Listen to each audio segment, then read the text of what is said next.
I got to tell you, Tony, I loved being a cop in LA. I mean, it was the greatest thing. In fact, for the first 5 to 6 years, I would have paid them. I got a paycheck to do this. It was fantastic. Not only are you really able to help people, but really connect, uh, kind of really get into the GPS of their souls, so to speak, and really make a difference in lives. Plus, it's exciting, it's adventurous. Imagine sitting behind a computer or sitting in an office all day rather than being out being out in the world. It was fabulous. Starts to wane on you a little bit, my friend. It really does. You see the best people at their worst, and you see the worst people at their worst. Not a lot of good do you see. Um, and you have to have a little switch inside you and kind of switch off the negative, if you will, and just get to okay, what's the heart of the matter? How can we be an instrument for good here rather than an instrument for evil? I mean, it's obvious, and I think it's even more obvious today, the proliferation of evil in the world. We, the police, stand between civility and chaos. And I got to tell you, I worked in the ghetto. I worked in Newton Division, which is basically from downtown LA into South Central.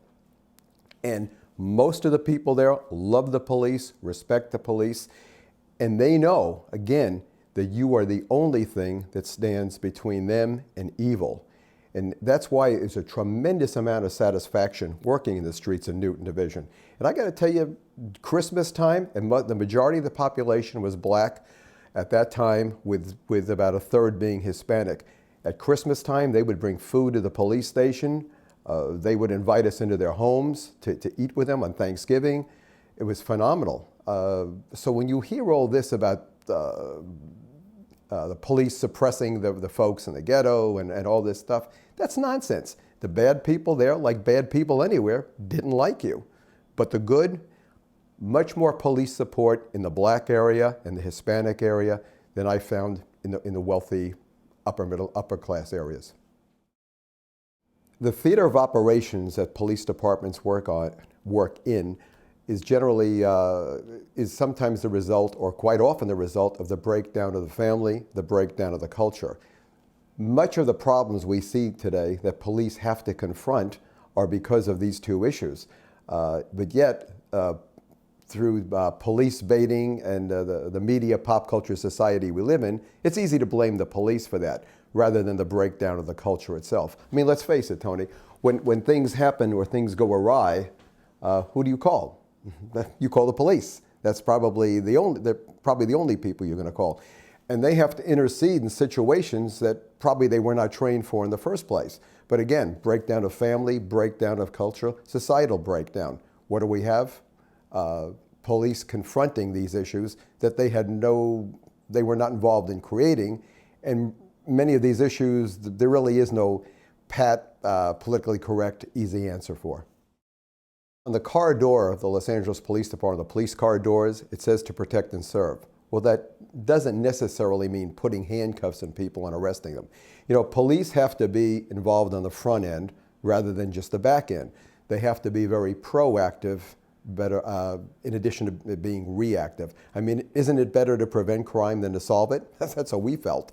Most people are born good. They're not born evil. Maybe there's 1% that the soul of the devil is inside of them. But most people are born good. But sometimes that good, again, we have to reach that GPS of the soul. We have to reach into these people. Adults, cops, parents have to be role models for the young. Too often in our media pop culture society, who are the role models? They tend toward the evil rather than the good. So what we had to start doing is changing many of these young people. I started working with young people in LA. In the beginning, it was working with having them paint out their own graffiti, taggers and gang members. And in the beginning, we were more concerned with giving these kids consequences. Okay, you played, you paid, this is the pay. And I tell people an experience I had when I was a young man, and I was about 7 years old. I was in Catholic school, and Sister Mary James reached out and said to the class, "There will be no talking," and there will be no talking, and very definitive. Okay. So I always had a big mouth. So what did I do? I turned to my neighbor who was kind of cute. I think her name was Mary Ellen. And I started chatting. Well, the next thing I knew, I got a right hook to my right jaw. Okay? What did Frank learn? Consequences. Okay? Sister Mary James became Sister Mary Knockout, right? Today, she'd probably go to jail. But the bottom line is I learned consequences. Today, many of our young people don't get consequences. There are no strong value, there are no strong definitive lines of behavior. Well, if it feels good, do it. Well, it's okay, we make excuses. Parents coddle the kids. They enable them, and we've seen too much of that. So we had to set rules and boundaries, and that's one reason I created the Impact Program, to reach these kids. And you know what? It's amazing. These kids want discipline. They want rules. They want rules of behavior. Where's the line? Where can I go? Where should I not go? So what we had to do is really give them a good sense of morality and values, because they're not getting it from the media, pop culture, society, the TV, the video games, the internet. They're getting all the wrong messages. They don't learn. They're trying to find their own dignity in all the wrong places, if you will. I really get upset because of all this police baiting and police bashing that's going on. We are the good guys. Do we make mistakes? Sure. Is there a guy that does something he shouldn't do once in a while? Sure. And those individuals are dealt with. But by and large, we're good people who want to do the right thing for the right reason. That's why we put that badge and gun on every day, because we are the protectors. We are protecting the good from the evil. So we taught the kids is that if you live, and I use the 10 Commandments because the civil law is based on the moral law. What's the moral law? The 10 Commandments, okay? So we actually, in the police setting, taught kids the 10 Commandments. We're not shoving religion down anybody's throat. However they want to find God, that's up to them to do. But we open that door. How many times has that door been opened in their world where people talk about the 10 Commandments? We can't do that today. I learned it in public school as well as Catholic school. Okay, you can't do that. Can you imagine, Tony, if everybody lived by the 10 Commandments? Thou shalt not steal. Thou shalt not kill. You wouldn't need police. We wouldn't be having this conversation, would we? But unfortunately, it's not taught. It's not emphasized enough. How about the golden rule? Do unto others as you would have them do unto you. We taught all these in a police setting. This was the LAPD. I mean, this is incredible stuff. And you would think most of these kids would have had it. But today, they don't. You know, back in the 50s, kids were influenced by parents, school, and church. You know what it is today? Parents, media, friends, okay? The church aspect isn't even into it. So I ask you, what messages are you getting from the media? Generation X, Generation Y, Millennial, what are they getting from the media? Okay, so we had to instill or expose the young to a strong value system, and it worked, and it worked very well. We live in a world of distorted reality, and quite often, with all of us, with many of us, perception is more important than reality. Let's start out. I met a young man named Oscar who was a gang member in Los Angeles who was arrested for graffiti. I had just started the Juvenile Impact Program, which again was a way of reaching out to the young before it's too late. I went into the jail cell, and Oscar was in there with a couple of his homies, and he turns around at one of his homies, and he says, "What the F does this fool want?" Meaning me. Now, obviously, this relationship did not start out on terms of endearment, okay, on his part or on mine. Oscar was dressed down in the typical gang regalia, if you will. If somebody had told me a few months from now he would come to my house, spend a weekend at my home, I would be best man at his wedding, I would have said, that's probably not going to happen because I'm a cop and he's a gang member. But actually, that's what happened. So perceptions obviously had changed. The reality was no longer distorted. I looked at this young man as a member of the human race. I'm a strong Catholic. We are taught to love our neighbor. And when I started reaching out to him, he said, "Why are you doing this? Why are you being good to me? Why are you reaching out to me?" And I said, "It's out of love." And he said, "Out of love? You don't even know me." I said, "You know what? I'm a strong Catholic, and I'm taught to love my neighbor. You, my friend, are my neighbor." So the relationship changed. Interesting. When the young man decided to get out of the gangs, you know, in the gang world, it's blood in, blood out, primarily. but you can go into the inactive reserve. So we told him that, you know what, if you want to get out of this world, I think you can go into the inactive reserve. And one way to do that, I'm going to give you a Bible and start carrying the Bible. When your own homies ask you to put in work, which is usually a crime, just tell them right now you're down for God. If a member of an opposing gang hits you up with the proverbial "where are you from," just tell them, hold the Bible up, I'm down from God. And maybe you might even want to read this while you're at it.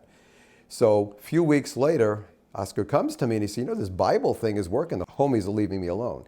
So Oscar actually started reading the Bible, and he started coming back to the program once he graduated as a peer mentor, saying, talking to me and saying, you know, Frank, we are the shepherd, and these are all the sheep, and we have to help these kids.